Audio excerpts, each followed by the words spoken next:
Russia's economy is picking up again after a slowing performance in the first months of 2013.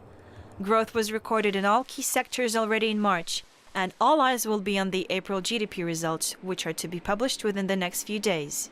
What emphasizes the issue of domestic growth is the fact that Russia currently holds the G20 presidency. Vladimir Putin wants to present a recovering economy at the G20 summit that will take place in Russia in the end of the summer. The country's gross domestic product expanded to 1.6% in the first quarter of the year. This figure is better than the economy ministry's earlier prediction of 1.1%. The fallout was broadly expected due to a very high base effect from last year. Predictions now are more cheerful. For Russia, our forecast is 3%. So we think the economy is going to grow 3%. Well, you will all have been aware. I mean, there's a discussion at the moment about growth in Russia. There's concerns where it's going to go. And it's going to go a long way.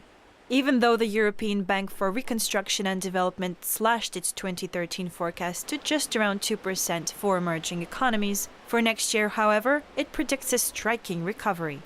Growth will be back on track, up to 3.2% across the region. And Russia's GDP would take the lead with a sharp upturn of 3% from the current 1.8%. Higher growth should keep prices from rising. Inflation has concerned Russians as it soared up to 7.2% in the end of April, from a target 6%. But there are reasons to be upbeat. Russian Agriculture Ministry reports that this year's harvest will be good, hence lower food prices can be expected. Also, the government plans to tighten control over utility and gas tariffs. This as well could help keep a lid on inflation.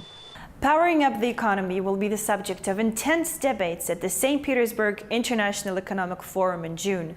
This is a vital task that many countries are now facing, and Russia is part of this global paradigm. Lisa Lukin on The Money RT. Okay, gentlemen. Yaroslav, when we look at the slowdown in growth in the Russian economy, which we just heard from that report will probably rebound at the end of the year, but how much of this can be attributed to external factors, the Eurozone, for example? Russia is very susceptible to the European crisis, and part of the reason for that is that for the past 20 years, Russia's foreign economic policy was tremendously Eurocentric. Mm-hmm. So instead of diversifying its economic and trade and investment links, there was a very focused effort on Europe, and to some degree... And everybody believed in Europe and believed in the euro when it came into being. Yes, and to some degree, during some periods it did work, but at the same time now, when Europe is in crisis, obviously this is having a significant effect on Russia through the following mechanisms. Firstly, Europe is Russia's largest trading partner, so the capability for Russia to export is lower because of that. The second issue is on the investment. Europe is Russia's largest investor, so there's less of an FDI inflow coming from Europe when Europe is in crisis. The other issue is that there are more outflows from Russia abroad because Russia is seen as being susceptible to the European downturn.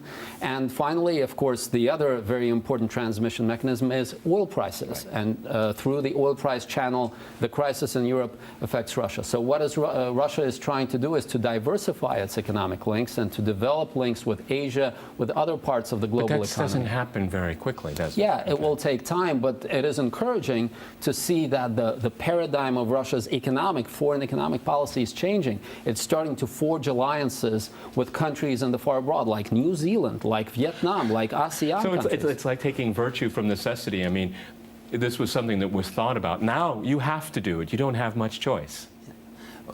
We have to do that, and we have to turn toward to Southeastern Asia, even excluding China, because Southeastern growing much faster.